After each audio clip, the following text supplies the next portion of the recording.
We're going to get started with a quick poll. So, Kate, if you want to pull up the poll, or actually, no, yeah. So I want to know what your level of experience is with paid search before I get started. So using the GoToMeeting control box, just tell us about your level of experience. Are you a pay-per-click pro? Are you in AdWords every day? Maybe you're certified, or maybe you're just comfortable with it, or maybe you're just a rookie. We have the results coming in. Looks like about half of you are either a rookie or comfortable. We have a few pros in the house. Awesome. Yep, looks like we have 80% have voted. All right, that looks about close enough. I think we have most people are comfortable or rookie. Thanks for providing the information, guys. So let's look at the agenda and what we're actually going to get into. Sorry for the mix-up there. We're going to first look at the paid search funnel today and then dive into A/B testing and see how we can test each part of that funnel to drive more leads. Then we'll walk through some ideas and examples of actual A/B tests that Ryan and I have run and that our customers have run and delivered really incredible results, hopefully to inspire you guys to start a new A/B test today. And finally, we'll have some time for Q&A, as Kate mentioned, so feel free to submit your questions via the GoToMeeting control panel or tweet your questions using the TestPPC hashtag. So let's get right into the funnel. We're going to be referencing the paid search funnel throughout this presentation, so let's do a quick overview. The funnel essentially shows the pathway of a lead through paid search. So at the top of the funnel, you have your impressions, someone just seeing your ad, then you have the middle of the funnel where people actually click and show some intent, and finally we have our conversions where your prospects actually take an action. And you guys might have different goals and actions that you want prospects to take, whether it's downloading something or subscribing or actually making a purchase, but in its purest form, the goal of paid search and why we're here today is to ultimately drive more leads and more customers and revenue.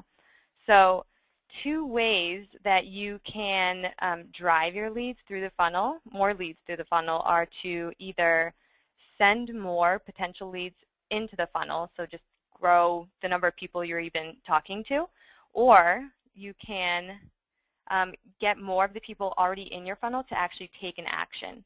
So today we're going to focus on that second point, increasing your conversion rate, and we're going to discuss different tests you can run to get more of those prospects already in your funnel to actually take action and convert. So what's awesome about paid search is that it's completely measurable. So there's a ton of rich data at your fingertips. You have your click-through rate, your quality score, your impression share, and because we have so much rich data at our fingertips, and we're able to actually measure our performance and track how we're doing over time, paid search lends to a culture of testing so that we can constantly improve our campaigns. And that's why we're so excited to have Optimizely on this webinar, because they truly are one of the experts on A/B testing. So I'm going to hand it over to Ryan now, actually, so he can give us the intro to A/B testing. Great, thanks, Tony. So, like Tony said, paid search is the first half of the funnel, which is great because it's highly measurable, and A/B testing is also highly measurable. So, the idea is that you want to experiment with various parts of your funnel so you can discover ways to make it better. And then, of course, like any genuine experiment, you want to have a control. So that's in the A/B testing, that's your original page variation. And then by doing these experiments, you can understand what kind of impact you've actually had on that leaky funnel. So to start it off, I'm trying to click through here, just having a technical difficulty. All right, great. So let's do one more interactive poll, and I want to ask how many of you are actually are doing A/B testing. So are you always testing? Are you one of these really curious people who's just constantly testing everything? Are you occasionally doing it, but not with much rigor? Or is testing just a completely new concept to you?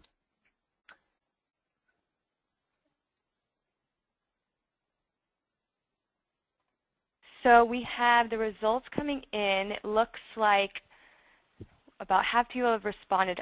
Most people have occasionally tested. Looks like we do have a good chunk of people who are always testing, which is awesome. So hopefully we'll be able to provide some unique ideas for you. But it looks like another huge chunk actually don't ever test, which is also equally as awesome. We're here to create new ideas and introduce you to everything. So this is awesome. We have a good mix.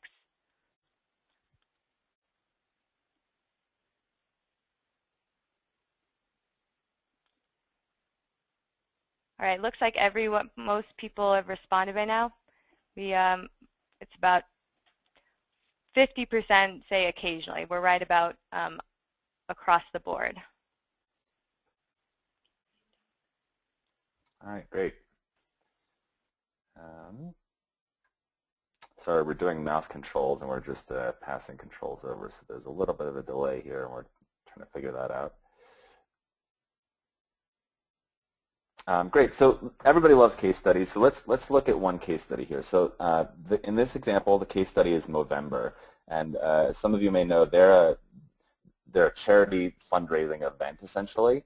If you see people walking around during the month of November with mustaches, it's probably related to this charity event called Movember. So their goal is to get people to create teams in order to raise money, and they hypothesized in this example that a background image with people would help to sort of give that feeling of this is a big community of people, this is a team event, compared with just a plain background image where it's just sort of your standard page. So they wanted to understand, what is the impact of this image, and is it a positive thing or a negative thing? So this is also something that you can take a guess at. So which of the variations won? Variation A had the team background image, and variation B was just sort of a plain background image. But other than that, the entire sign-up process was the same. All right, we have votes coming in. It's about split right now. We can get everyone to vote so we can see more of a, wow, it's almost perfectly split. Still coming in. Oh, looks like A is taking ahead a little bit. We can get everyone to vote so we can get as many votes in as possible. We'll just allow 2 more seconds. All right, so we have A won by 2%, so 52-48 split. So great. So that's a pretty even split here, and I think we all see these case studies, and we don't always know what sort of impact just a small change like a background image can have. And sometimes in the case studies they show huge advances. And in this particular case, as we click through, the version A, which we actually swapped these to make it a little bit harder to guess, but version A was actually their B version, and it showed a 2.8% increase, not just in click-throughs to starting a team or to signing up, but to actual people who did sign up. So 2.8 might not sound like a lot, but in this case, Movember actually has over 1 million people sign up around this time of the year, and so 2.8% translates to 28,000 more participants, which is really a huge, if you think about the social nature of this campaign, that's really a great win for them. Let's sort of use that case study as our background, and let's break down the paid search funnel from a business perspective and sort of examine all the various parts that can be done. So Tony talked about this a little bit, but the first part is you can increase your conversion rate of keywords turning into impressions. So test the keywords that you're bidding on, and also test negative words as well as positive words, and then test your bid amount. That's the first part.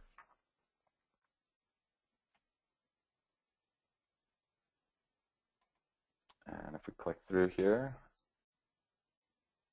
the next part, no, it looks like there's a bit of a delay, so we've clicked through a few. So the next part is you want to increase your conversion rate from impressions to clicks. So in addition to testing the words within the ad, you can also test which ad actually serves for a given keyword search, and Some ads may not work well for some searches, but it turns out they will work brilliantly for others. So it's not just about the content in the ad, but it's actually about the ad and how it correlates with the search terms that you're using. Then, of course, you can test the ads themselves, and that's not just the headline, but it's also the call to action link, it's the ad copy, and even the ad URL can have an influence on whether or not a user clicks through to it. And I would say when you think about what should you be testing for this, the key is put yourself in the user's shoes and really think deeply about who they are and what their intentions are based on the search terms they're using, and then try to give them exactly that when you're crafting the language that you're using. Ultimately, your goal is to have compelling ads that resonate with the user searches so you can capture their attention and ultimately compel them to click through and have a high click-through rate, which, as we all know, is particularly important in terms of getting ads up there on the screen that Google's going to be happy with as well. So we'll click through to the next slide. So once you've paid all that money, we were a little sticky here on the slides here. So anyway, once you've paid all that money for your pay-per-click to Google, and people are actually landing on your pages, the goal at this point is to turn those users into paying customers. I always like to point out that you could drive 1 billion users to your site, but if nobody takes action on your site in the ways that you want them to, all you've done is spend a lot of money on pay-per-click and probably bandwidth for your website and things like that, and you haven't actually achieved anything.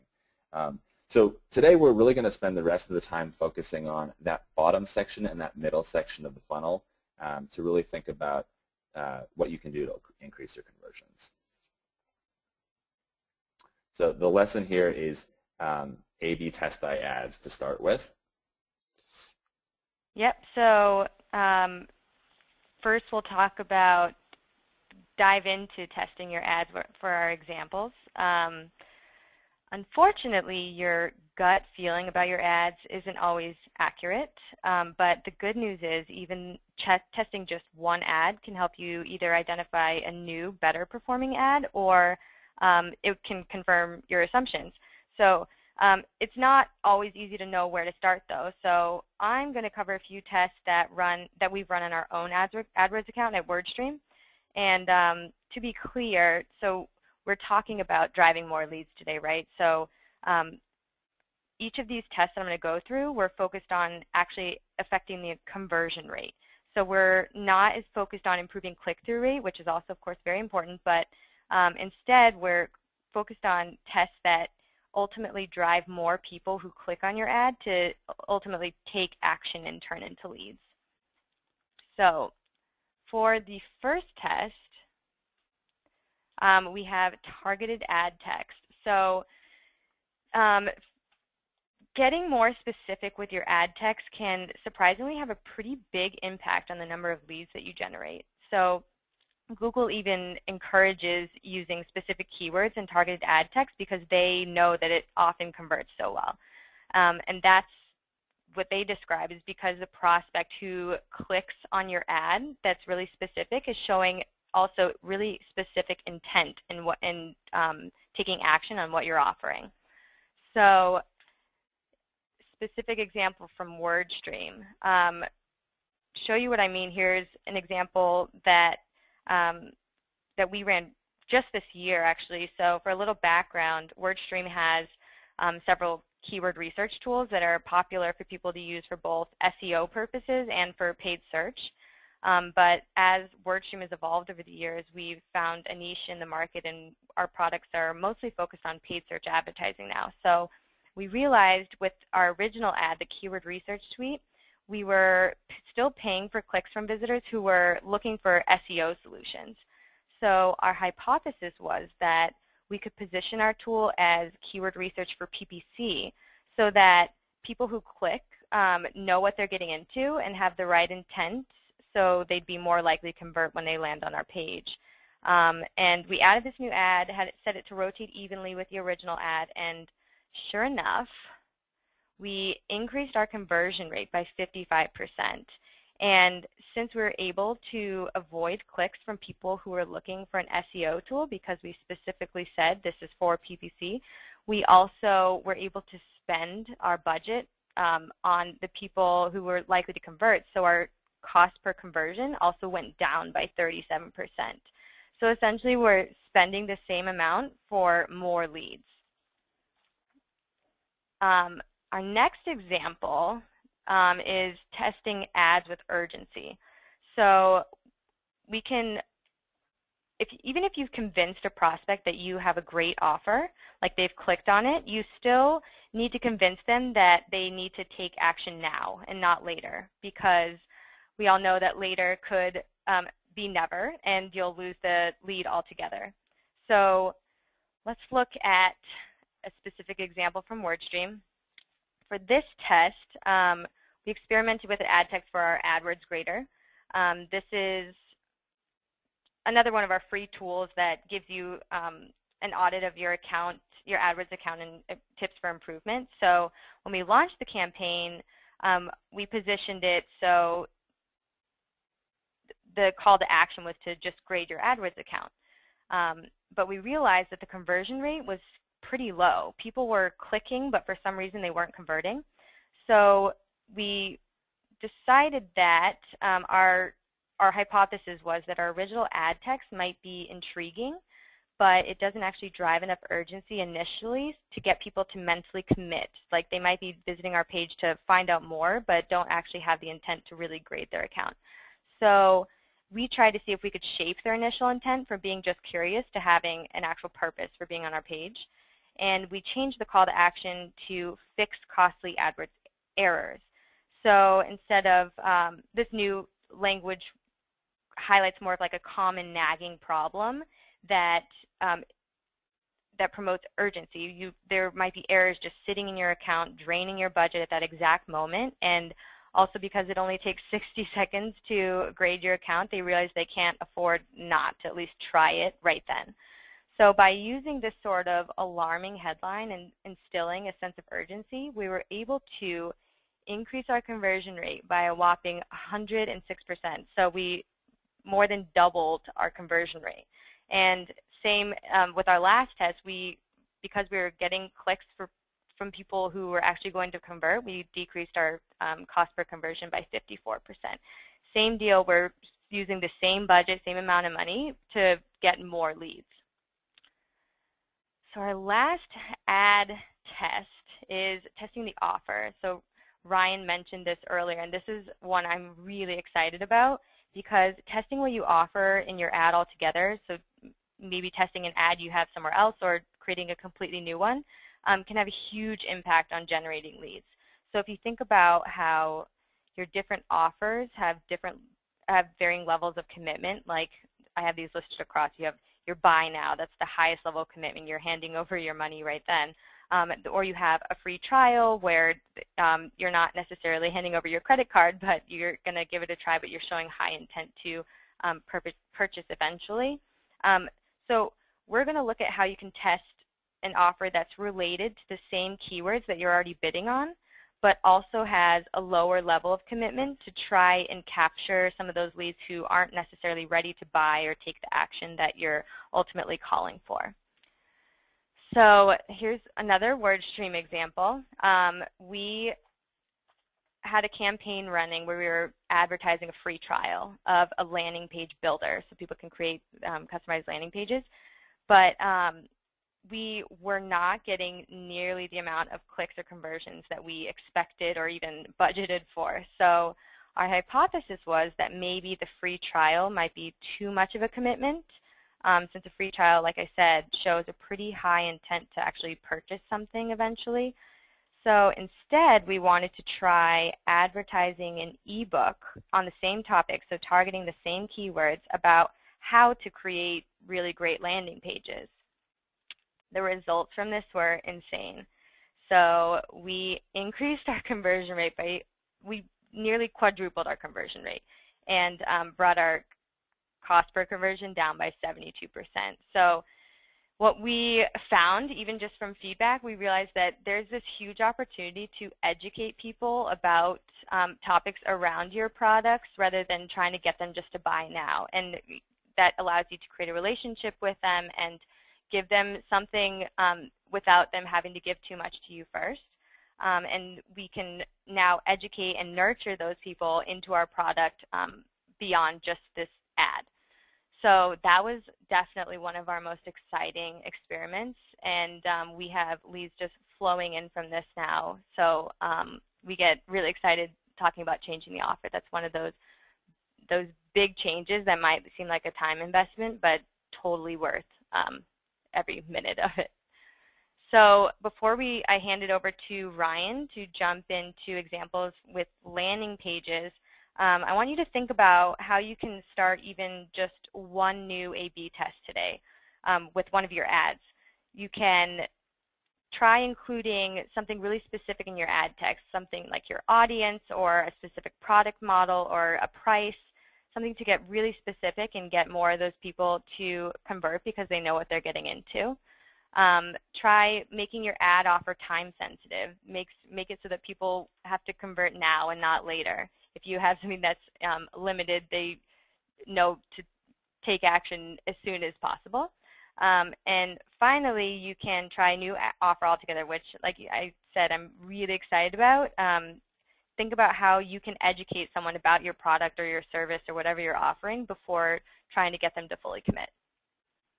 So I'm going to hand it over to Ryan now to jump into landing page testing. Great, thanks, Tony. So, there are three things that landing pages should be. Landing pages should be topic focused, so based on the things that users clicked on to get there. They should be keyword focused, and they should be designed for conversion. So this is a no-brainer, right? We all know this.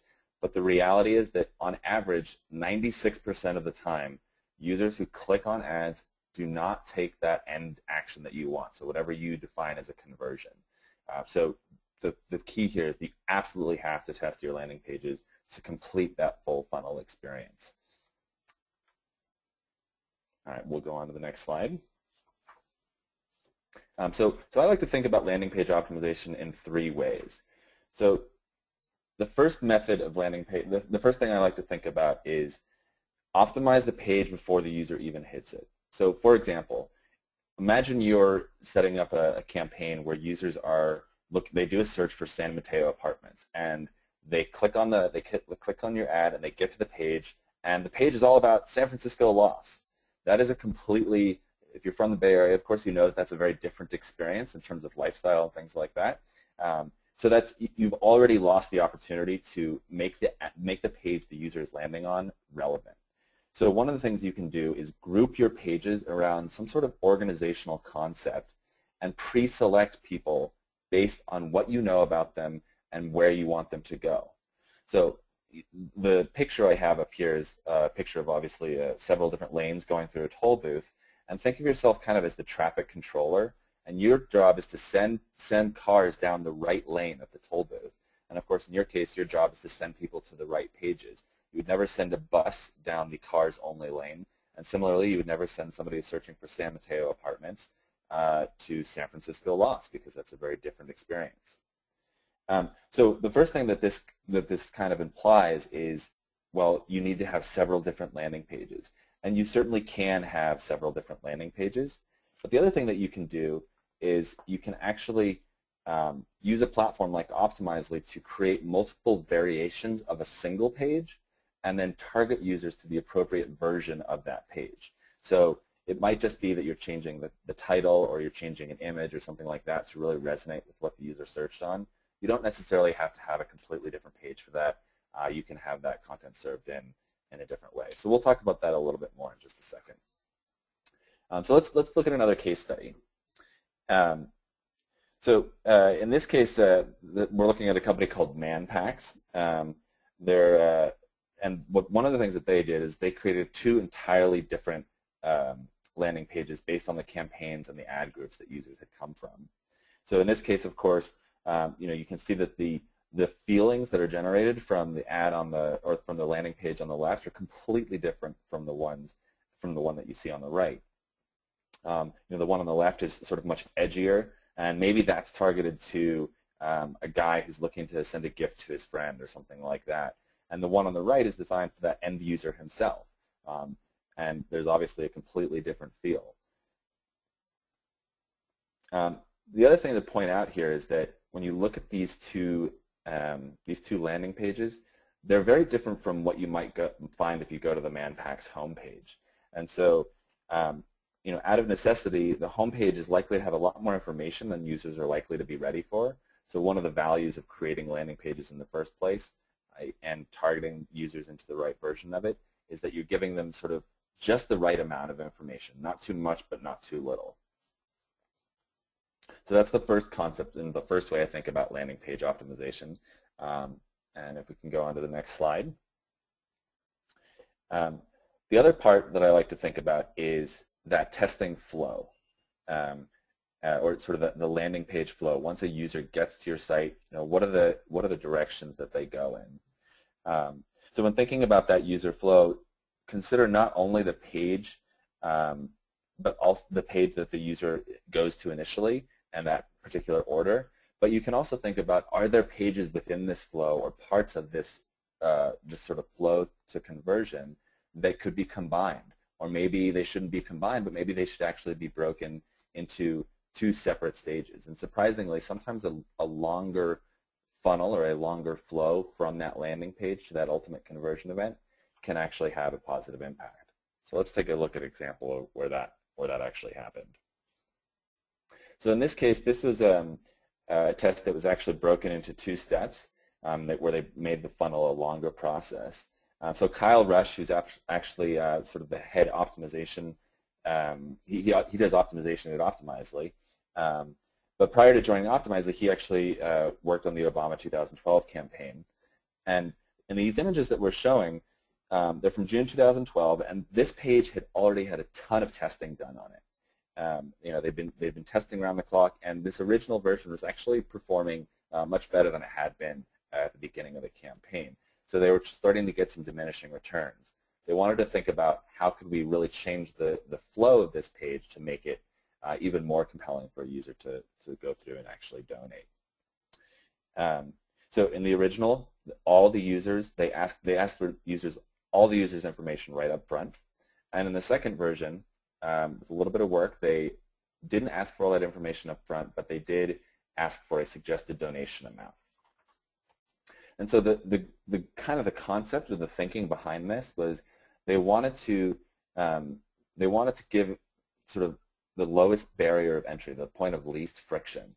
And entering your credit card information and potentially some personal information, they hypothesized that might be a little bit too much, and so they were really asking more from the user than they were willing to provide at that point. But of course, we all know that making any funnel go from one stage to multiple stages makes any marketer nervous because you feel like you're creating a longer process, even though it's chunked up into more easily digestible chunks. So the goal here, of course, is to test it. They didn't know for sure whether or not this would work, and I've seen other examples where this doesn't work. And so that's why you absolutely do need to test this. But ultimately, in this example, by breaking the form into 4 small chunks, they were actually able to improve their conversion rate by 5%, which translated into a lot more fundraising that they were able to capture.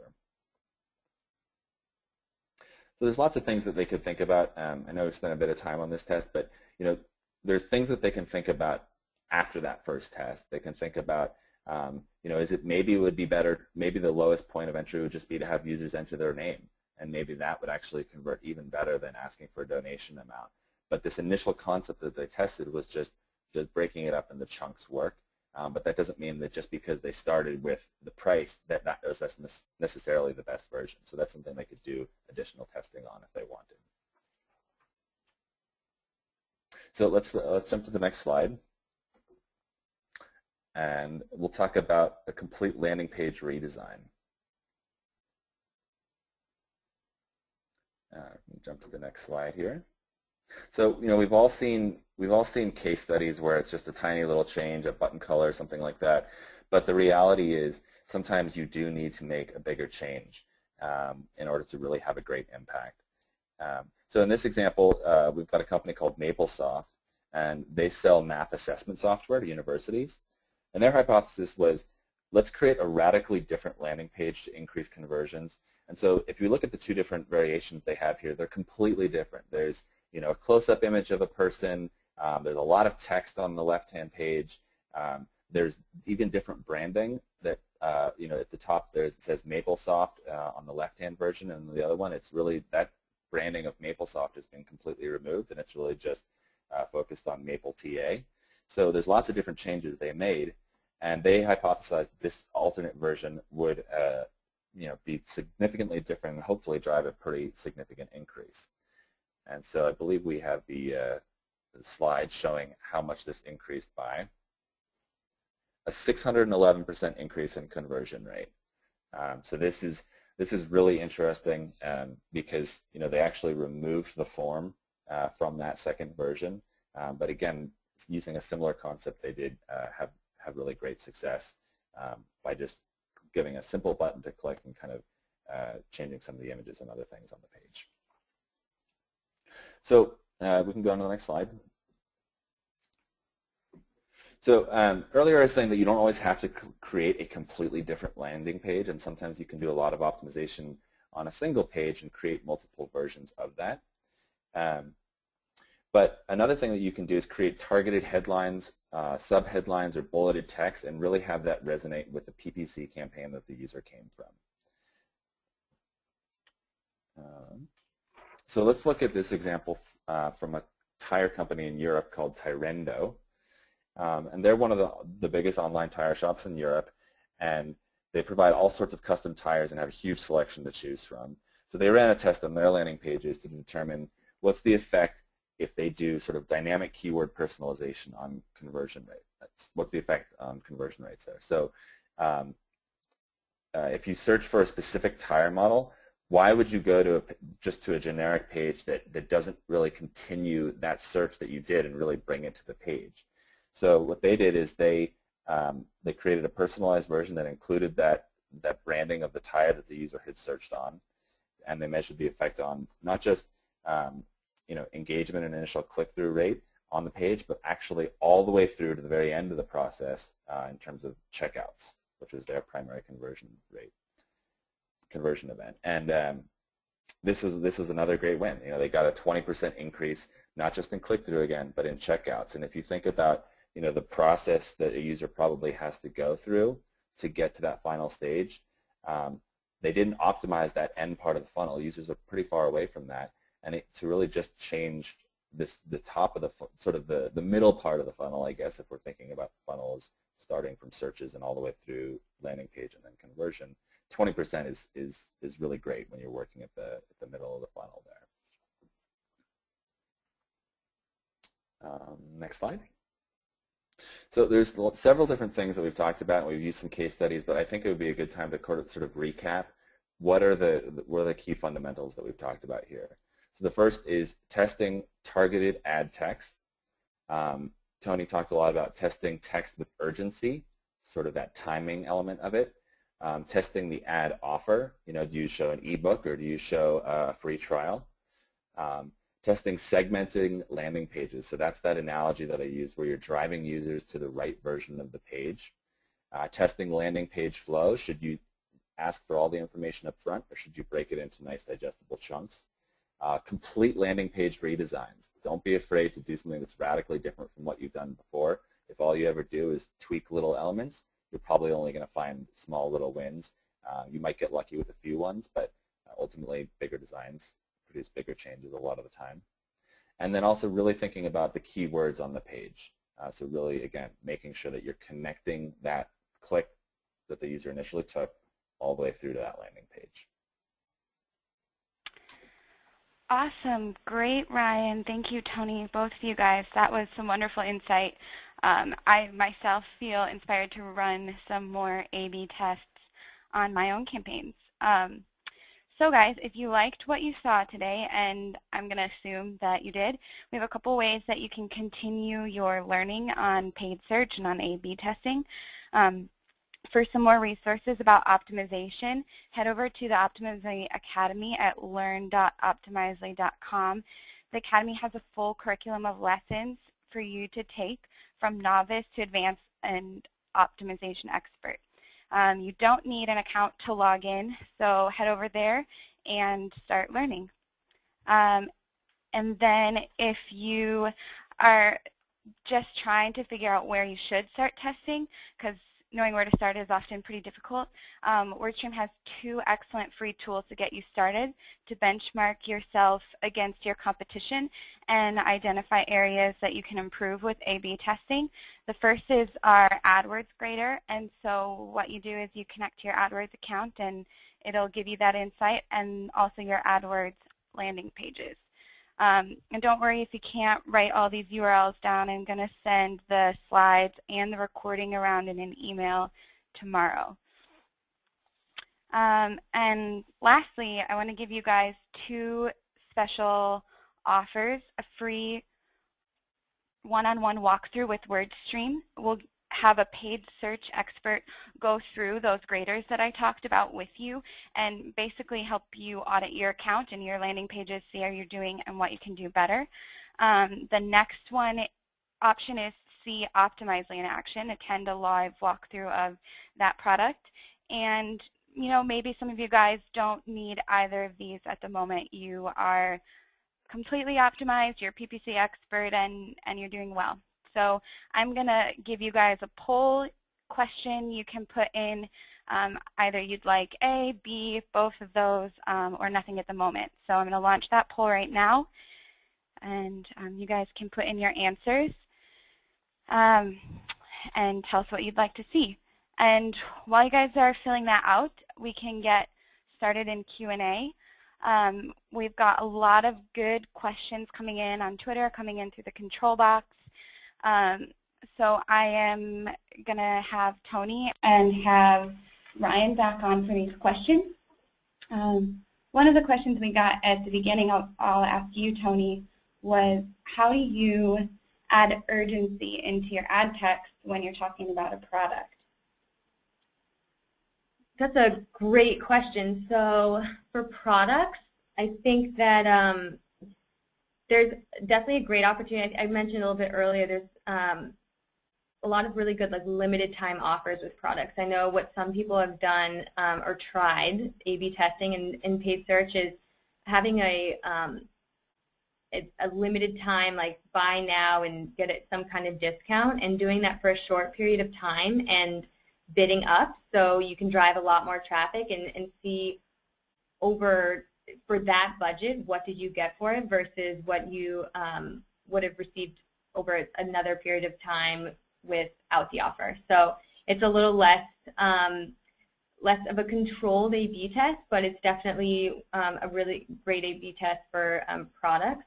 And I know that AdWords has more experimental functionalities with their AdWords campaign experiments, and there's ways to control A/B testing your prices, seeing how people click through. There's really endless possibilities, but I know with products, a lot of testing will be with discounts or pricing. Okay, Ryan, I got a question for you. How much traffic to my site do I need to make a meaningful use of A/B testing? Yeah, that's a great question, and it's one that we get a lot. So we actually have a KB article or a knowledge base article that talks about this exact topic on Optimizely's Help Center. So I think if you just search for how long to run a test, you can get a lot more detail than I'm going to be able to provide right now. But the short answer is there's a few things you can do. So the first, of course, is when you run your test in Optimizely, you have to start to see what your statistical chance to be baseline is.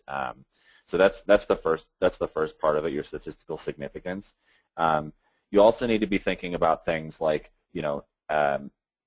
how much of an effect is it having on user behavior? You obviously need a lot less traffic to measure a massive change in user behavior. But if you're testing something very, very subtle, you can obviously test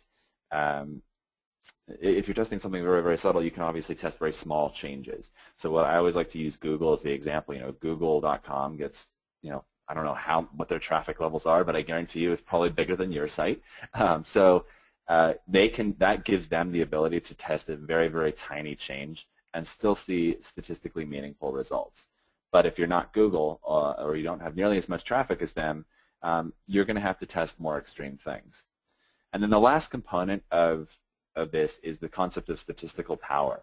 And you know, I've actually worked at a couple different companies that build their own A/B testing platform, and to my knowledge, there are very few A/B testing platforms out there that actually address the concept of statistical power. And so what you want to do is the statistical power is really saying, okay, not only are these two numbers different from each other, but do we have enough traffic to know that it's actually reasonable? So if you imagine if you flip a coin 10 times and 8 times you got heads, that's statistically better than the 2, and so that's sort of a meaningful difference. But you also know, and this is what statistical power tries to address, that flipping that coin 10 times isn't enough. And if you flipped it 1,000 times, you'd be much closer to that 50-50%, if not spot on. So we direct you to some tools that we use internally at Optimizely to understand how much traffic is enough traffic. And that traffic question, of course, is really what you are trying to figure out when it comes to understanding how long to run a test, because, of course, they're inextricably linked. Okay, great, Ryan. I have another follow-up question on that. Is there a danger in testing two radically different landing pages? And when you're testing radically different landing pages, how do you know what is working and what isn't? Then the second part of that was, or do I really need to make only small changes? Yeah, that's another great question. So to answer the first part of the question, if you're testing two completely different pages, you don't know. You don't know what it was about those different pages that worked. And so that's why my recommendation, especially if you're just getting started with A/B testing, start with some of those small and incremental changes. You know, change a little bit of text on the page, maybe swap an image out, maybe move one module higher on the page and one module lower. Those are all pretty basic changes, things you can do entirely using, you know, Optimizely's visual editor or something like that. But by doing those individual changes, you will be able to learn exactly what it was that had an impact, or that, you know what, this change wasn't actually meaningfully different. So, you know, in terms of what you should do, I like to start with those small ones because they're easy to do. But if you run 5, 10 tests and they're all these basic changes and you're just not seeing meaningful results, there's a couple of approaches you can take. One is just doing a completely new redesign. But the other approach is combine 4 or 5 of those changes that seem to be moving you in the right direction, but you didn't get really a truly statistically meaningful result. Combine those together into one variation, and then maybe the sum of all those changes will be meaningfully different. So there's no right or wrong answer, but I would say start with the small stuff and then move on to all those other changes at once, because the goal, ideally, you do want to be able to understand exactly what it was that caused the change, but you obviously need traffic to do that, and you need a difference in user behavior to really validate that. Great. Thanks, Ryan. I have another question for Tony that someone had. How often are your hypotheses not validated? Another great question. So to be honest, it happens a lot, but that's not necessarily a bad thing. We think of all A/B test results as wins because it either, like I said earlier, it either confirms that your original ad is performing well, or even if there's a split, you know, you can run multiple ads at the same time. There's no danger in continuing to run multiple ads even if they have similar results. But at the end of the day, even if something isn't validated, it's just a chance to think through another option, because you should constantly be testing, even if something is not necessarily validated. And another question that's related to that is, how many variants did you try per problem, per hypothesis? So the examples I had today were all just 2 options, right, A/B tests, but in a lot of instances, actually, we do run what we do call an A, B, C, D test, where you have multiple variants. How we decide is based on the volume. So when you have a small amount of volume, and clicks, for example, it'll take a lot longer to reach statistical significance on a winner because you have to have a lot of data coming in. So if there's a small amount of volume, we'll stick to just a true A/B test. If we have a lot of volume and there's an opportunity to test 3 or 4 versions, we'll throw them in there. It'll have the same effect, and we can see, in comparison, as long as those ads are rotating evenly, which one's performing out of all those. And that's also an awesome opportunity because you can kind of kill a few birds with one stone by testing a few versions that you think might work. Great. Another question going back to Ryan. I think at Optimizely you know so much about how different people are running A/B tests, but is there a certain amount of time that you suggest people run their A/B tests in order to know whether they have significant results or not? Yeah, another great question. So it's one of these sort of it depends answers. When I first started doing this, I would sometimes recommend sort of guidelines of 2 weeks to 1 month. But the reality is it's all, statistics is all about math, and so it's all about how big are the changes between your variations, and what's the traffic number that you're getting into that experiment. That being said, what I do like, in my experience, is a very, very sort of broad rule of thumb. What I like about 2 weeks is that it gives you 2 weekday periods. So if there was some sort of fluke going on during 1 week, let's say you're a technology company and Apple's had its developer conference, that might affect how users do things on your site. Or if you're a retail company and Macy's is having a sale or something like that, that might affect what the type of behavior that happens on a particular weekend. So it's nice to get two weeks is without knowing anything about your traffic numbers. What I like about the 2-week time frame is it gives you sort of 2 distinct groups of 2 distinctly different types of traffic, which is weekday and weekend. Generally speaking, if you have high traffic volume and you've run a test for a month, I haven't seen that many experiments where you get great results, but again, it's totally dependent on your traffic volume. I've seen some. I have run tests where they've gone on for 2 or 3 months, and that's just because in order to get enough traffic volume, that's how long we had to do it. So there's a sort of a cost-benefit analysis that you need to do in terms of how much do we want to know this result and with what level of certainty, and also we want to get our next test up and running. So there's lots of considerations, but those are the guidelines, I would say. Great. I have a kind of funny question that came in for Tony. Why did you start every word in your ad with a capital letter? I'm glad you asked, actually. That's funny. So we A/B tested that for some of our ads. Definitely, I would say absolutely this is a really cool, easy test because you don't have to think much about different positioning or anything. But we A/B tested some of our ads and included caps and made it caps in all of our words, and it actually increased performance with click-through rate. So again, this I would say definitely A/B tested. This could be an easy one to get started with like right away, but we tested across a bunch of different campaigns, and for some of them it didn't work as well. But for some reason it did. So that's why, though, we happened to show a few ads that we A/B tested for that. But yeah, it's a great example as to little things that you can change that can have a pretty big impact on your performance. And another question related to your ads. Now this is actually, I'm embarrassed to say this is something that I used to do, was send all of my ads to my home page before I knew what landing pages were. So Tony, can you answer for me why that is wrong? Why your home page shouldn't be the landing page for all of your ads?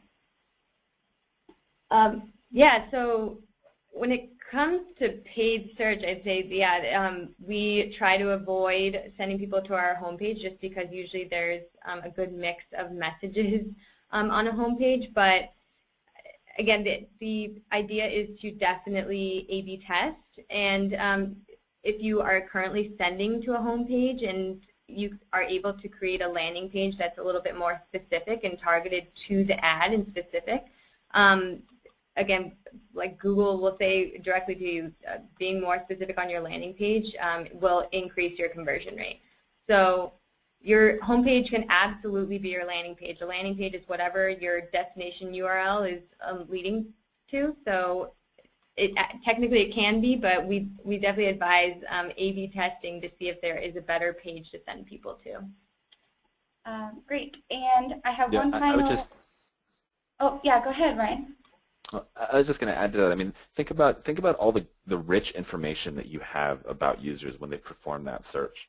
When a user performs that search, you know what they've searched on, and then you know exactly what text, based on what you have in your ad, what inspired them. So you have so much information about what put the user in what's going through the user's mind, and that if you design a great landing page, there's a very good chance, based on all that information, there's a very good chance it's going to be able to perform better than your home page. And my feeling is that if your landing page is performing worse than your home page, it's not that your home page is great. It's unless you have a very, very simple value prop and only one, but it's more about, well, your landing page just needs to be optimized. So really trying to leverage that information is really the key part. Great. I think that's really, really valuable insight. Just one final question I'll ask both of you. Ryan, you can take it first. We had someone say, what do you mean by always testing? How much testing is enough? So maybe, Ryan, if you could let us know what your recommendation is to be the optimal amount of testing, and then, Tony, you can share some insight as well. Yeah, absolutely. So I know that I've said this for many different answers, but this is one of these it depends answers. It's a cost-benefit analysis. If you run 20 tests on a page, and each of those tests based on your traffic volume, and in order to get statistical significance, you run for a month, and you haven't found a great win, you know what? Maybe that page is really as good as it can be, especially if you've done some completely other concepts and designs and things like that. Always be testing. I've never come to a page where I'm just like, oh, I have no ideas, and I've never seen a page that can't be improved in some way. Especially if you have enough traffic to start doing things like segmentation and personalization, which you certainly can do with various types of PPC campaigns. But there's no one answer. But I can say that do enough testing, because I think something, depending on what data source you're looking at, it's between 10% and 20% of tests are quote unquote winners, where you produce a version that is better than what you originally had. And so if you run 5 tests and you don't get a win, you should continue testing from that point. If you've run 20 or 30 or whatever it may be, and you're still not getting any wins, then you might want to reevaluate what pages you should be testing on. Yeah, I would agree with that. It definitely depends. At WordStream, within our AdWords account, we are quite literally always testing. In every single one of my ad groups, we have at least 2 ads running, and we check our results.